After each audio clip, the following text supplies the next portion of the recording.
Another Circleville police leader has been placed on administrative leave. The acting deputy chief is now the fourth person in city leadership to be fired, resign, or put on leave since March.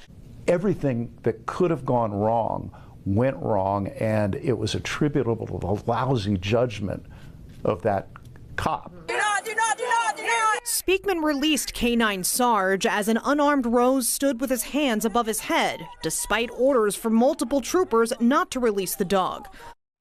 I'm not going to vote to give these two $70,000 apiece. Are you kidding me? It's disgusting. After months of chaos, the city of Circleville has agreed to pay out the top two cops on the department. The agreement will allow Chief Sean Baer to retire and Deputy Chief Doug Davis to resign. It also stops any investigations into their actions. But as 10 TV's Lacey Crisp explains, that agreement has left taxpayers wanting more information.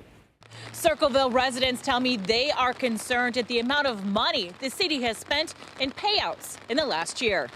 I think it's a bunch of bull of what's going on. Lifelong Circleville resident Steve Withers did not mince words when talking about the police department. Chief Sean Baer was placed on leave March 11th. 2 weeks later, acting Chief Doug Davis was also placed on leave.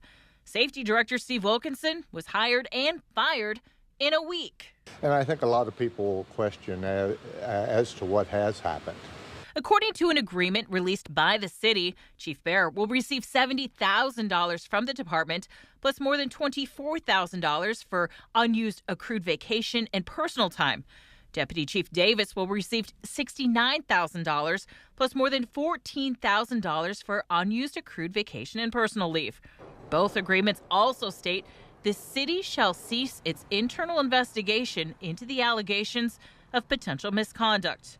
The city paid a law firm $50,000 for the two investigations. The city attorney did not answer on if that money will be returned. I think I'd like to have a deal like that.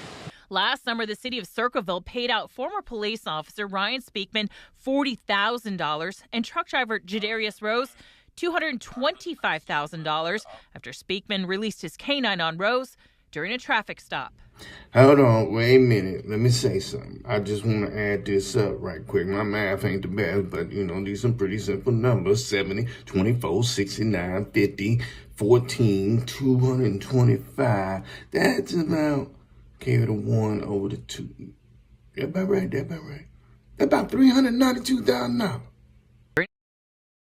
That's my tax money being paid, not only just mine, but everybody that lives in Circleville. City Council member Zach Brooks was the only one to vote no on the agreement. Just to get rid of them and move on. We really do need new leadership in the department. We need to clean it up as quick as possible, but I am disgusted that we're just going to give them a slap on the wrist and let them get away with $70,000 apiece. And we reached out to Mayor Michelle Bland for an interview.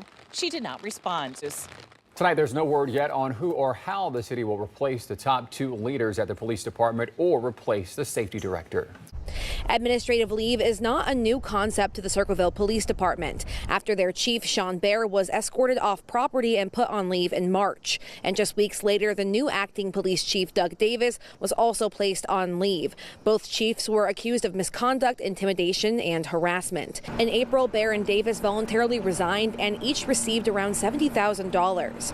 Now, during this same time, Stephen Wilkinson was hired as Circleville's director of public safety and then fired within the same week. Many people I talked to here in town had not heard about the latest police leader being placed on administrative leave. The reaction from many of them was, again. Now, you mean to tell me before I even added all that up, another one got fired? Another one? Now, ain't no way somebody this bad at hiring leadership in Circleville. Who is the dude responsible for hiring all these bad police? Was that? Oh, is it one? What? First time since his firing, Circleville's former public safety director is addressing the media. He is alleging a hostile environment of intimidation, harassment, even assault. NBC4's Isabel Cleary shows us what he says is going on behind closed doors. Isabel? Jen, Jared, former public safety director in Circleville, Steve Wilkinson, says he tried to bring to light how management and leadership did not take training seriously and used intimidation and threats to keep officers in line. He says instead of change, he was fired as a result. Steve Wilkinson was hired and fired in a matter of days. Now he, along with a current council member, are speaking out about what they say is happening in Circleville. Wilkinson says this was never about the officers, but rather the leadership in the city. Somebody needs to speak up for the officers because there's a culture of fear in these officers because they know what have happened to other police officers who have spoken up in the past. In an hour-long interview, Wilkinson alleged that police leadership in the city is creating a hostile environment for many, including the current mayor. I know she's afraid of the police department. I know she fears retaliation. That's why she asked me to help her get a gun. He brought that up in his speech to council 2 weeks ago. Today, he said Mayor Michelle Blanton was allegedly assaulted during a meeting with former acting chief Doug Davis and an HR staff member, although he says there are no police reports about it. I'm sorry, did you say they put hands on the mayor? Who put it hard? The deputy chief comes down to her office, gives a list of demands, allegedly assaults the mayor. Okay, she's afraid. She's afraid. So it's easier to get rid of me than to face those problems with the police department. In the interview, he apologized for the way he addressed her reaction. I didn't have that information at the time, which leads to a whole nother avenue of questions. But no, I do want to apologize for putting that out there like I did. Wilkinson, along with current council member Zach Brooks, say that public information requests have been withheld from them, with Brooks adding he has been advised not to speak with the media or Wilkinson. My response to that is next time they come to me and ask council to hand over $50,000 for more investigations, next time they ask for more money for a legal settlement or litigation, whatever it might be, how am I supposed to make that decision if I'm not purview to all of the details of this evolving discussion? Brooks says he wants answers and oversight in the department. We're talking about issues that stem back to,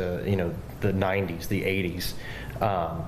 So this is obviously something that's going to take a lot of time to kind of mend these serious problems, but we've got to get on it ASAP.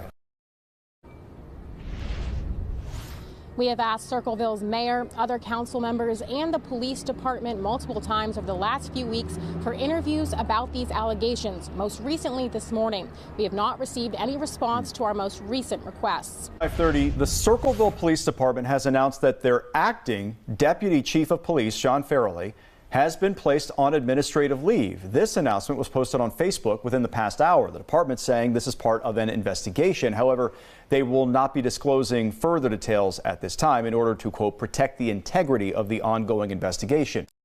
Well, new details tonight about the upheaval within the Circleville Police Department. New documents reveal a woman filed a harassment complaint against acting deputy chief John Farrelly, and he's been placed on leave. Well, he's accused of pursuing the woman for sex while on the job and sending her inappropriate messages. This comes months after Chief Sean Baer and former Deputy Chief Doug Davis resigned amid investigations into misconduct. 10 TV's Carla Rogner tracked down the mayor tonight to get answers for frustrated community members. It's the first time she has spoken to us on camera since the investigation started.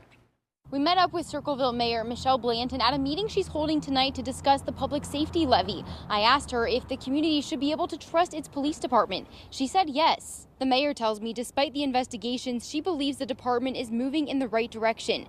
This week, the city brought on a new safety director and hired a consultant to look into the police department. The mayor tells me she trusts acting Chief Kenny Fisher. Colleagues on city council and community members have criticized the mayor for lack of transparency. I asked her why she hasn't spoken publicly and what morale is like for officers working in the department right now. I've spent time in ride-alongs with our officers. The officers that I have talked to have been very glad to be working at the city of Circleville. They're out there every day. They're still coming to work. So I believe the morale is very well here. Could the city be doing more to be more transparent to the community with all these investigations going on?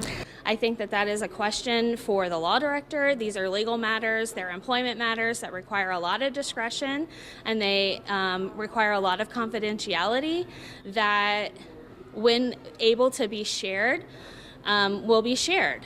With so many police leaders being investigated for misconduct just this year, I asked the mayor if she believes there could be more misconduct happening within the department. She tells me she has no reason to believe that's happening right now.